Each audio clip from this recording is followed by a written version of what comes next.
If you can get through these 3 artworks without cringing, hats off to you. Number 1, St. Bartholomew Flayed by Marco da Grate. This sculpture is both mesmerizing for its immaculate rendition of human anatomy and absolutely horrifying when you realize what it is actually depicting. This is St. Bartholomew, one of Christ's 12 apostles who was skinned alive and then beheaded for his Christian faith. And here he is shown with the entirety of his skin flayed off. Most disturbing of all, this fabric that you see draped over his skinless body is not drapery. It's his flayed skin. His flayed head with its deflated form is shown hanging lifelessly over his left shoulder. I got goosebumps seeing this sculpture in person in the Duomo in Milan. It's a grisly and ghastly sculpture that powerfully immortalizes the saint's suffering and martyrdom.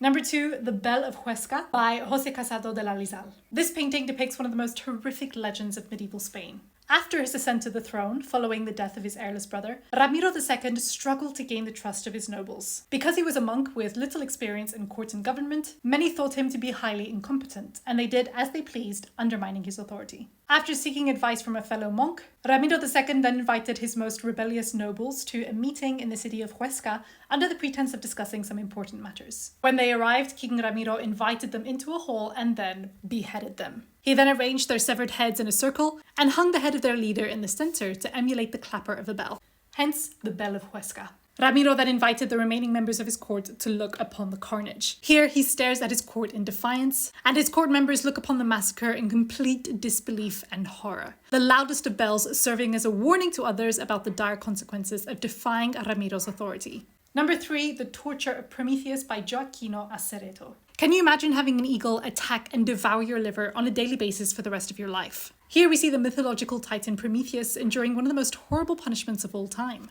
After defying Zeus by stealing fire from the gods and gifting it to humanity, Prometheus was chained to a rock and Zeus sent an enormous eagle to devour his liver. Each day, his body would then heal itself so that he would suffer the same fate daily. In this painting, our attention is drawn to Prometheus's expression, and what an expression it is. His features are contorted with fear, desperation, and unbearable pain. The shallow confines of the painting's canvas echo and accentuate his confinement and his inability to escape.